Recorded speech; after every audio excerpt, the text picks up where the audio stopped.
Hello, hello. Okay, my friends, we are live. My dog is hyper because can you see her? Where is she? There's barely. Anyway, my dog's super hyper. She's hungry, so hopefully she's not too loud or we'll kick her out. But welcome to our live Q&A today. You guys, I got new glasses and I got a few questions about migraines. But, my connection is unstable. Not good. Can you guys hear me who are here? Is it working? I just got a little notification that said my connection is unstable. It looks so. Someone tell me if there's an issue. It's working? Okay.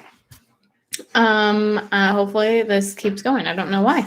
We have really good internet because my husband is a computer programmer and he is obsessed. Wait. Oops, maybe. Okay. I have 2 yeses and a maybe. My husband is obsessed with computers, so he tells me that we have really good internet. So hopefully this is going to work.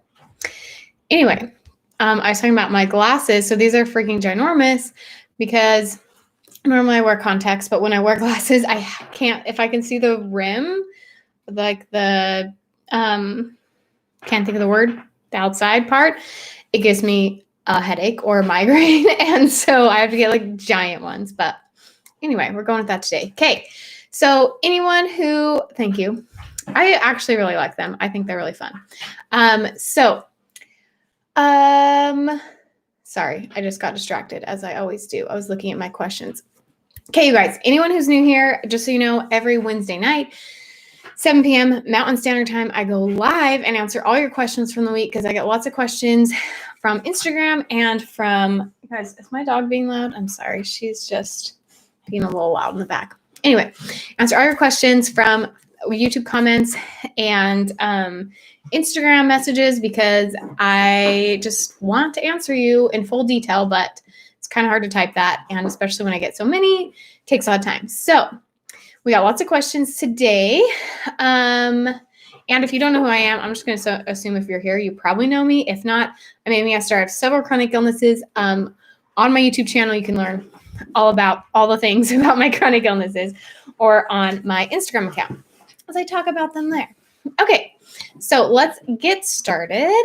Okay, the first one says, can I ask you a little question? My mom has fibromyalgia and ME. So ME is another way to say chronic fatigue syndrome. Should I leave her alone to be in peace? Okay, my dog is being so loud, you guys. Hold on. We're going to send her out. Come on, pups. Okay, and you guys get a shot. A giant belly there. Okay, giant belly. Okay, so now let's get started.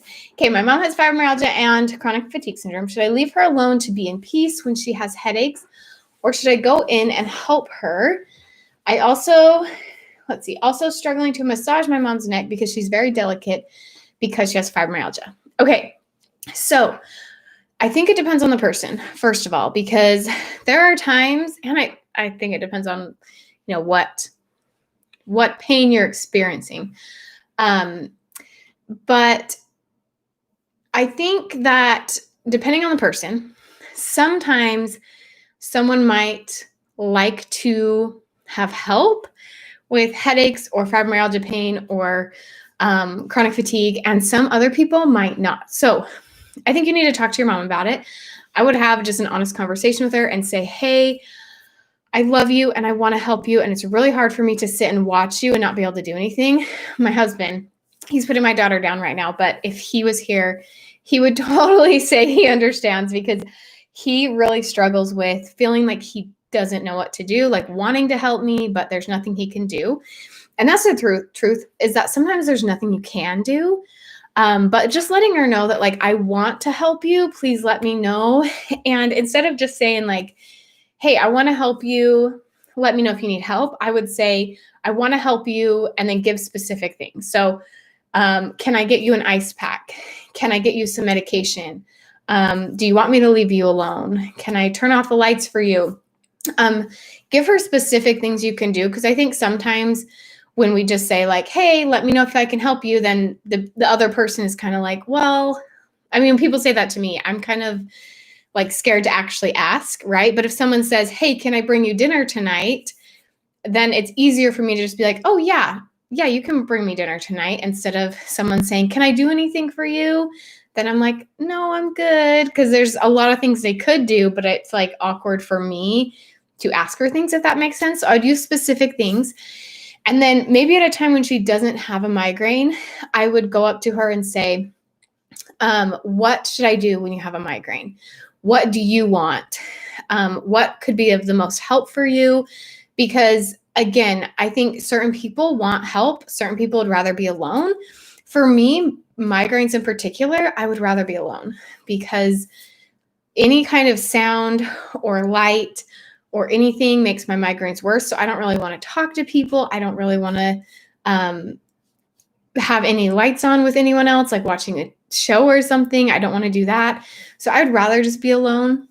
But then if I'm like having a lot of chronic fatigue and pain, I'd rather be with someone. I'd rather have my husband with me and maybe like watch a TV show together or talk with him or read next to each other. Like I would rather have him there. So that's me personally. But again, I would just talk to your mom and ask her what she wants. And you also said you're struggling to massage her neck because she's very delicate from the fibromyalgia. So I'm kind of the same way. I have certain spots though that are worse than others. So when someone is giving me a massage, just so you guys know, I think this was asked probably on my migraine video. And I talk about a good way to treat migraines is to massage your neck.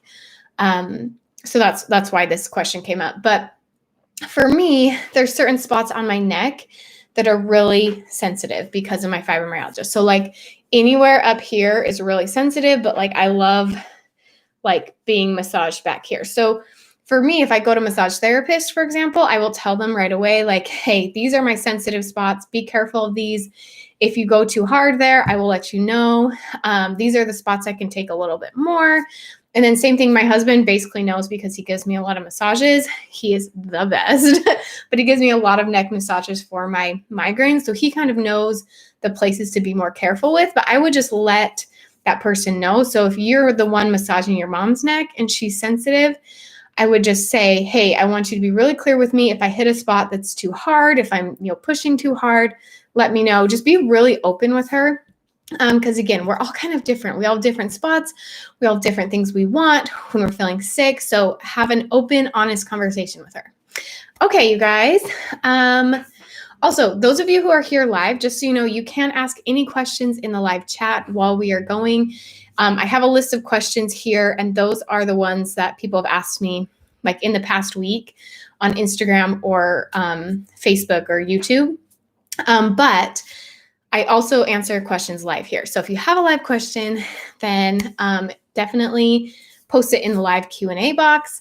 And Haley says, I didn't know you go live on Wednesdays. Yes, you guys, every Wednesday I go live, except there was one that went on Thursday. So if I like have a migraine or something that makes it hard for me to sit and talk to you, I might have to push it back because, life with chronic illness, but I try to be here every Wednesday, 7 p.m. Mountain Standard Time.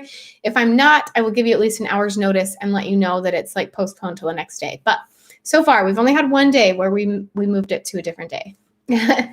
Okay. Do you have a difficult time showering, especially standing and washing your hair? So if you guys don't have pots, then this might sound like a weird question to you. I think a lot of people with chronic illnesses, fibromyalgia, have a hard time showering. But POTS is postural orthostatic tachycardia syndrome, which basically means when we stand, our blood pools at our feet. And so for me, I wear compression socks. Unless I'm showering or I'm sleeping, I'm wearing compression socks. And so showering is really difficult for me because I'm standing. It makes my blood pool and can make me really sick and dizzy and can be really hard. And then also heat is another trigger for POTS. So like those two things combined, showering can be really hard because who likes to take a cold shower? No one. It's just the worst. So for me, So she said standing and washing your hair. So I sit in the shower. So what I do is I take my compression socks, I jump right in the shower. I try to like turn it on and get it warmed up to the right temperature before I even take off my socks, because I want to just make it as fast as possible. I jump in the shower and I do everything that needs to be done standing right then. So I wash like my whole body first thing, and then I get my hair wet, because that's something that I need to do when I'm standing. So I wash my whole body with body wash, and then I sit down and I finish everything else sitting. So I have just like the classic shower tub combo, just like not like the standalone shower. If you have a standalone shower, definitely get yourself a bench or some kind of seat. I've actually heard that you can get them through your insurance. I'm not sure if that's true, but someone told me that. So for me, I have a tub. So I just sit down in the tub and I just leave the shower on. I don't do well in tubs because, again, heat makes me worse. Like, I don't do well in baths. There's like a normal bath. So I do have to keep the shower part on, but I sit down. So I basically sit in the bathtub, but with the shower, and then I wash my hair. And that's how I shower. And I shower every day because I don't know. I feel gross if I don't. And even though it's really hard for me, that's what I do. If I'm having a really bad day, I make sure I shower right before bed, because I have to sometimes take a nap after showering. And so there will be days where I'll shower like in the morning, because I also I'm usually pretty sick in the morning. So since I'm already going to be sick, sometimes I just shower in the morning if I don't have anything going on. But typically I shower right before bed, just so, I don't know. It just feels good, because then I can just go right to sleep after. Okay, so we have a question here in the Q&A. So let's see. For me, it's very uncomfortable to ask my family for help on flare days. Okay, I totally understand that, because I feel the same way, especially with like people who, like, I would say my husband, I don't feel as uncomfortable with. My parents, I feel less uncomfortable, but I have a hard time with, in-laws and friends and people who are basically not my parents and not my husband. It's harder for me to ask. So for me, I go to them first, and my husband, this is maybe sounds terrible. My husband is usually the one that will like ask other people if we do need help. Like if we need help outside of him or my parents, then he'll ask other people, because it does make me uncomfortable. I don't like asking for help. So I totally understand that. Like I want to sit here and be like, oh yeah, power to you, ask for help. And if you can, that's great. I think that's a great thing to do. But I'm with you. I have a hard time asking for help. So I just have my husband ask for help for me. And then it just feels less awkward, because he's the one seeing me. So I don't know what situation you're in. If you have a parent or a friend or someone that you're close, could you ask someone that I do? But who can, like for example, I have my daughter today. My mom watched her while I hung out with, or my mom watched her and I just like hung out on their couch, and she like played outside with my mom, and they had so much fun. And now I feel so much better because, one, my daughter got the opportunity to get outside and play and do things that I couldn't take her out to do. But now I feel physically better because I didn't have to overexert myself and I was able to ask for help. So it really is, it's hard to ask for help, but it will help you out so much. And just give it a try. Just try asking someone for help and really like go to that one person you trust, see if they will reach out to the other people. That would be my suggestion. Okay. I'll take one more here on the live chat and then I'll go back to my list and we'll just go back and forth. Okay. What treatments do you think help your POTS the most? I have it too. And right now I'm in the point where my headaches, and take salt supplements. Okay. So for me, compression socks help me the most. I was going to try to lift up my leg, but I forgot I had this giant pregnant belly in the way. I wear compression socks. I buy them from, it's called jobst.com, JOBST. And basically I buy them directly from like the manufacturer of them. And so I buy 30 to 40 mmHg. I don't know what mmHg stands for, but the higher the number, the tighter the socks. So on Amazon, you can only get up to 30 mmHg, and on this website, you can get up to 40. And so that's where I found the tightest socks without a prescription, because you can get a prescription and get them tight enough. But I found this website where you don't need a prescription, because like I had one, but then you have to keep going and getting a new prescription every time you need new socks, and it's just super obnoxious. And so that's where I buy them. In the summer, I buy toeless ones. So right now, like it's cut off like right under my toes so that it's a little bit cooler for me. Those have helped me more than anything. That's my number one thing. I have a whole video on my channel about natural treatment with POTS that you can go watch. It's in the yellow section. If you just scroll down on my homepage of my brain fog, you guys, my YouTube channel, homepage of my YouTube channel. If you scroll down to the yellow section, it's the first video in the yellow section. It says natural POTS treatment. So there's more information there, but my number one thing is definitely compression socks. If you're not wearing those, get them, my friend. They help so much. Okay. Let's go back better. You know what I mean? And I just can't do it. I can't do it. So I'm nauseous a lot, and I just have found a lot of things that help. I think I should make a whole entire video on this, but I will share with you the things that come to the top of my head right now. So the first one is sucking on some kind of either candy or like ginger, like lozenge, is that what they're called? I never eat candy. The only time I eat candy is if I am really nauseous.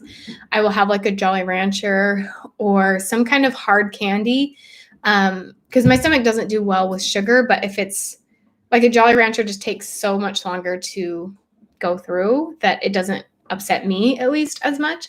But there's also like ginger lozenges, lemon ones, probably a lot healthier ones than Jolly Ranchers.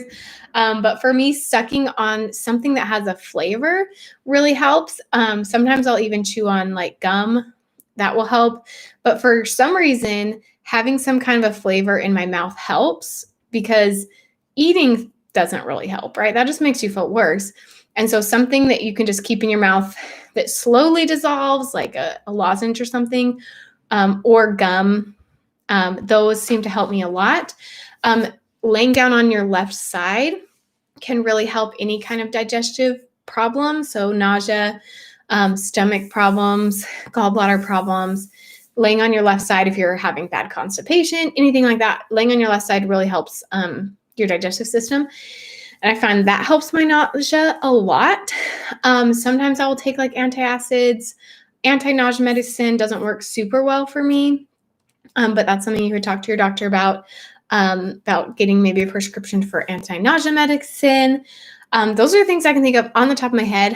I do feel like I should do a whole video on this, because I have a lot of things that are just probably not coming to my head right now, but I do have a lot of nausea. I'm nauseous right now, actually. Okay, let's pop back over to the live chat. Since you guys are here live, we'll get your questions. Any advice for someone with several chronic illnesses who is trying to date, but don't want to base all of your conversations on your illness? But when they want to do things and everything comes back, you can't because of your illness. They don't understand and think I'm lazy. Hope that makes sense. That totally makes sense, my friend. So I am married, and my chronic illnesses started 1 week after I got married. So although I don't have experience actually dating with chronic illness, I do have experience with relationships with people, with friends, dating my husband, all of those things.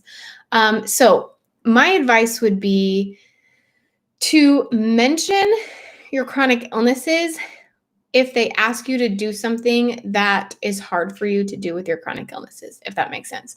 So say that I don't know what you have, but I'll just go with kind of what I have. So I have a hard time standing and walking around places because of my POTS. So for example, if I was going on a date with someone and they said, hey, I want to go to the zoo, I would say, you know what? That sounds so fun. But let me tell you a little bit about myself.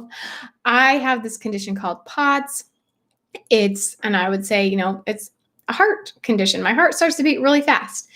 My blood doesn't circulate well. And so I have a hard time walking around places like that.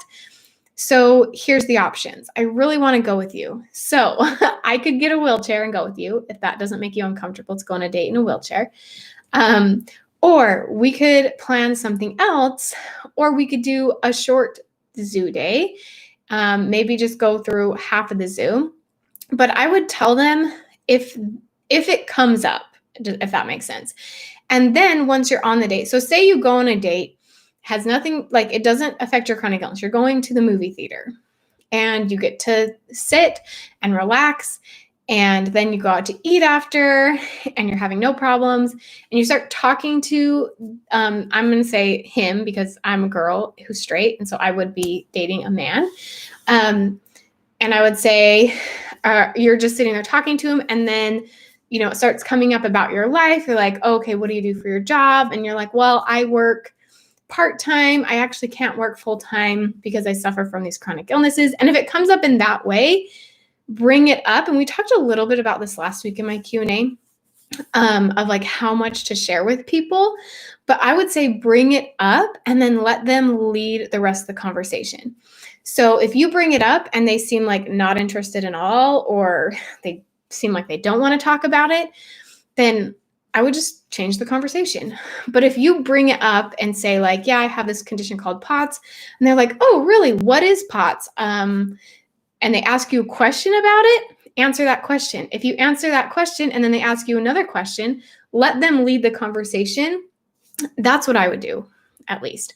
And that's what I've done with people who, I met a neighbor the other day and we started talking about things and it just kind of came up that I had some chronic illnesses and she started asking me some questions and her conversation kind of led it differently than I typically would have, talked about my chronic illnesses, but it worked out for her to be interested in the conversation and for me to be able to kind of share my story with her as well. So that would be my advice. I definitely understand not wanting to make all your conversations about your chronic illness, but I also understand that when you live with a chronic illness, it's just such a big part of your life that it's almost hard not to. So I would honestly just let them lead the conversation whenever anything about chronic illness comes up. If they want to know more, if you also want to talk about it, if you don't want to talk about it, then just say, hey, I actually don't really want to talk anymore about my chronic illnesses. Can we talk about something else? If it's something you don't want to talk about, but if you don't mind talking about it, let them lead the conversation and talk as much or as little as they want, as much or as little as questions they ask, and kind of just follow their lead when you're talking about it. Okay, I hope that answered your question, friend.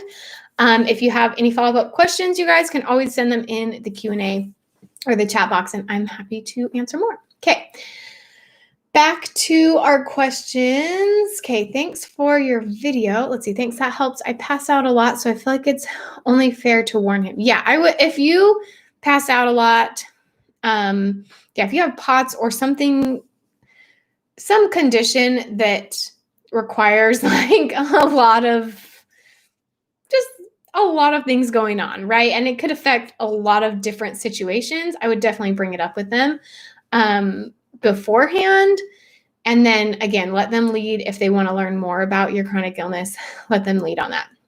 Okay, thanks for your video. I've been having full body pains for 4 months now. I hope you see this. Does your body pain ever feel as if you are on fire? Okay, so this one, you guys, I talked to this person and I am bringing this question here because I want to ask you guys who are watching this live if any of you have experienced this, because my pain is more of like an achy pain.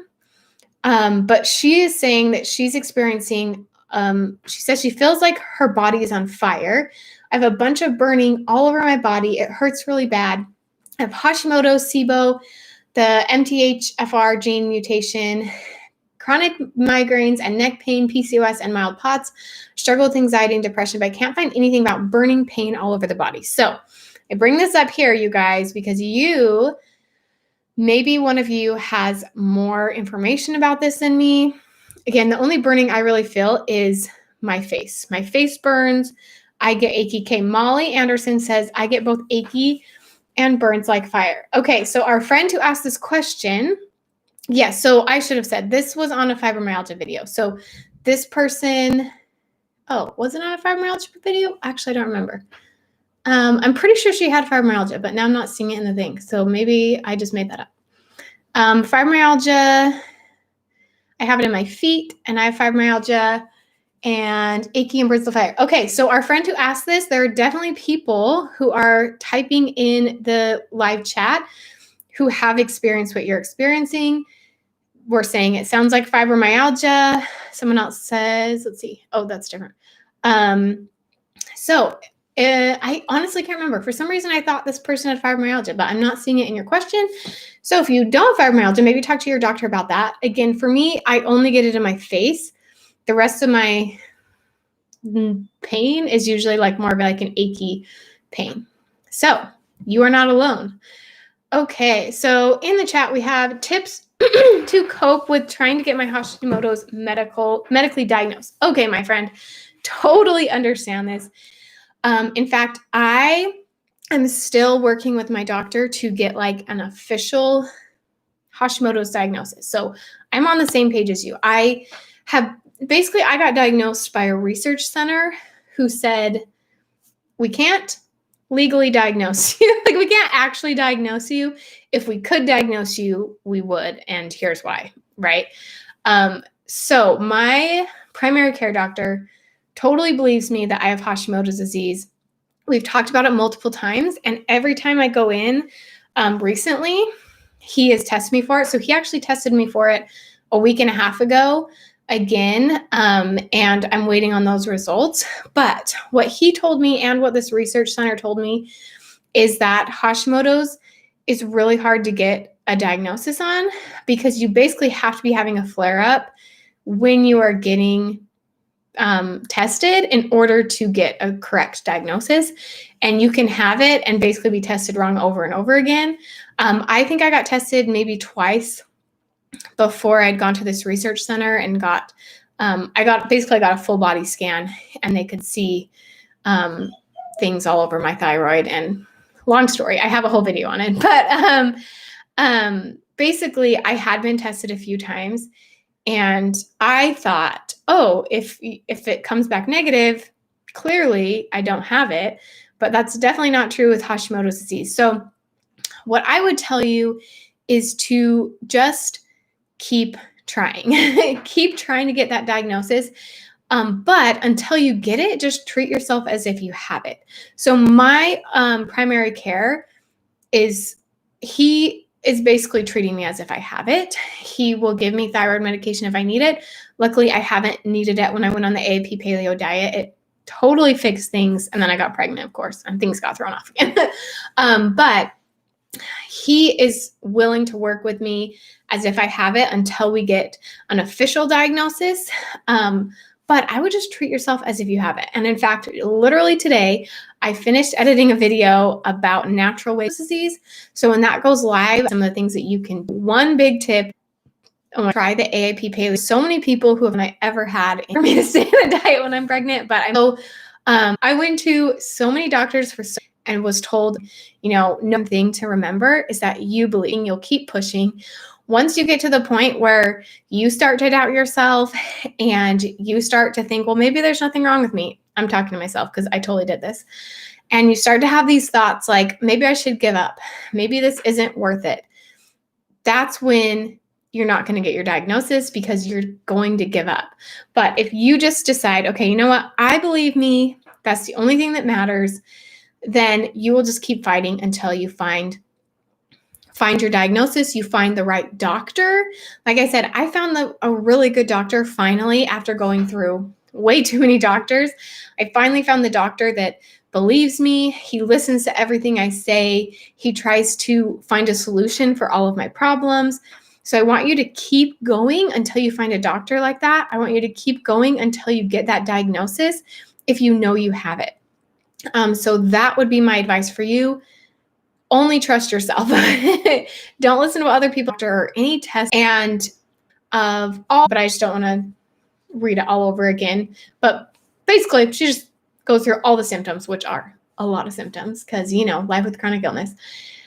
And then she says, okay, have you found, let me see what she's tested positive for endometriosis, Pcos, Hashimoto's disease, hypothyroidism, and some unsolved issues. And then has a lot of other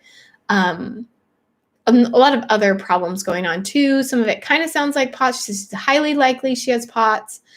And then of course, GI issues, all the problems here. And she said, have you found anything that helps this, certain foods or exercise? I'm waiting for doctor visits and have done extensive research on gluten and sugar.